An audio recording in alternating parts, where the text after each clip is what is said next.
Special delivery for Friday. It's a package of awesome. I'm Carl Azuz for CNN Student News. 10 minutes of international current events. First up, tensions outside of Syria are reflecting the ones inside the Middle Eastern country. In its civil war, the government of President Bashar al-Assad is fighting to hold on to power. Various rebel groups are fighting to take it from him, and terrorists like the ISIS group are fighting to establish their own country there. But other nations are involved too. Russia is one of them. It supports President al-Assad's government by launching airstrikes targeting its enemies, while the U.S. supports some of the rebels fighting the Syrian government. The U.S. is also targeting ISIS. An international meeting of 17 countries kicked off in Germany yesterday, the goal to achieve a ceasefire in Syria.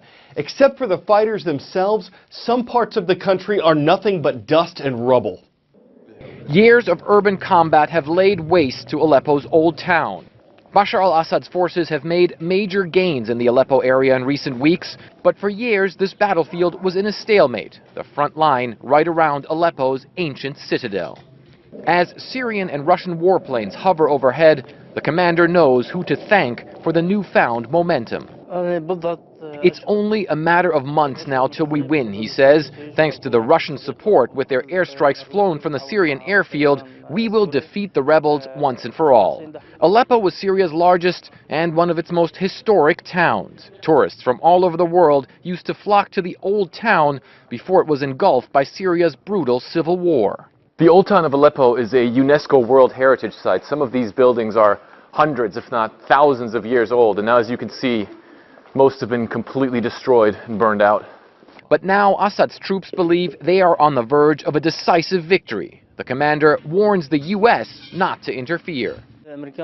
We are steadfast, he says. You cannot defeat the Syrian army because we are determined to win, and we're loyal to President Assad.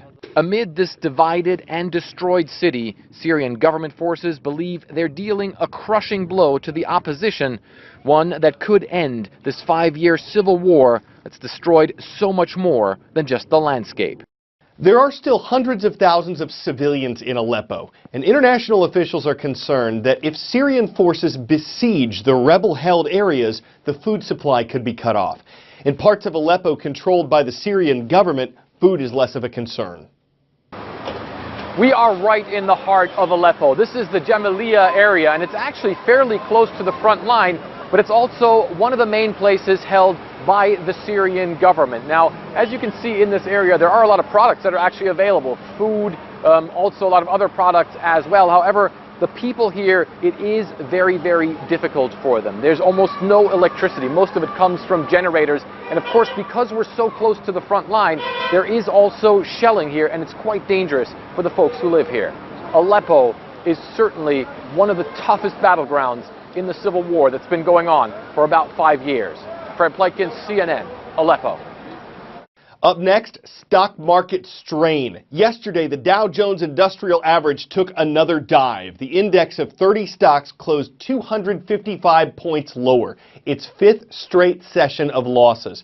The stock market is an indicator, though not the only one, of how the U.S. economy is doing. Because world economies are linked, a drop in European bank stocks hit American ones.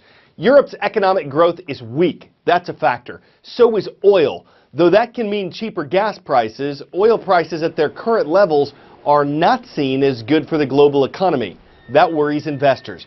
Now, some analysts are discussing a possible bear market. When things are going well and stocks are rising, there's said to be a bull market. When stocks take a 10% dip, they're said to be in correction, and when things are not going well, 20%. Move over, bulls. The bears are coming out of hibernation. Stocks in the long run tend to go up, but then there are sell-offs that are so steep, that's when we enter a bear market. That's a 20% drop from a recent market high.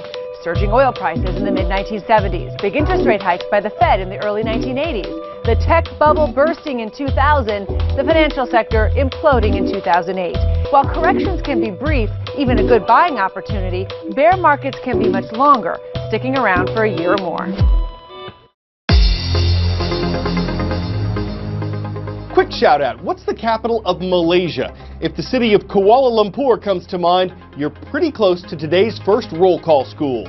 Subang Jaya is located close to the Asian country's capital. It's the home of Taylor's College. Hello to our viewers in Malaysia.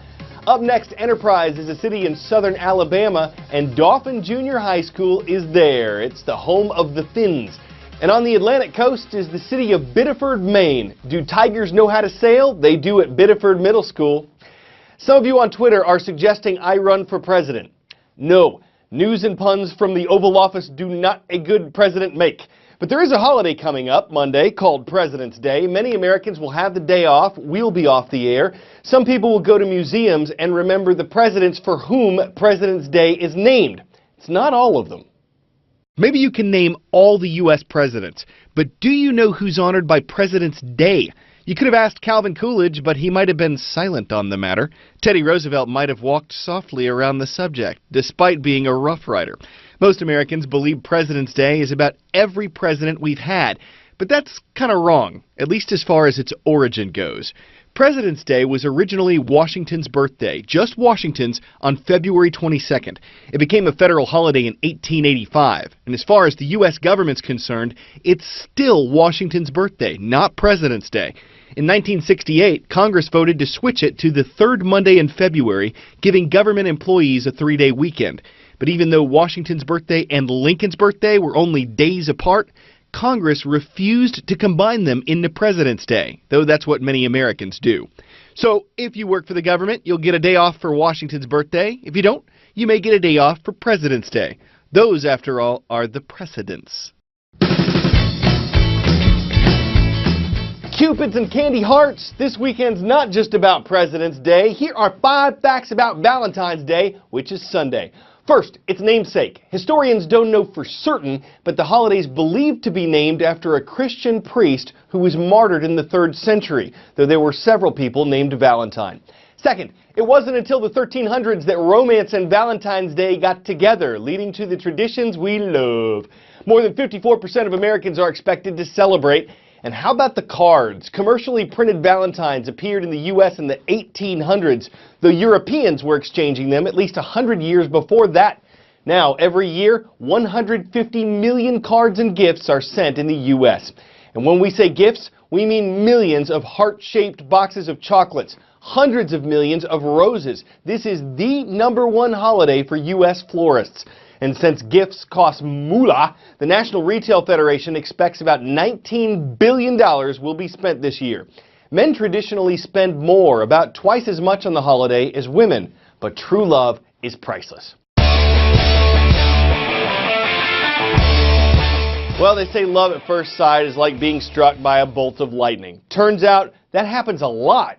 The lightning strikes, not the love thing. Well, maybe the love thing, but what you see here is lightning. It's from a British astronaut aboard the International Space Station about 250 miles above the Earth. About 100 lightning bolts hit the Earth every second. This is how that looks in a time-lapse video shot over North Africa, Turkey, and Russia. It's a striking sight, the light of lightning, alighting, lightly lightening the night with bright delight. So enlightening. We hope you have a light-hearted and fun Valentine's weekend. We'll have Amore news for you Tuesday, and we'd love to see y'all then. I'm Carl Azuz for CNN Student News.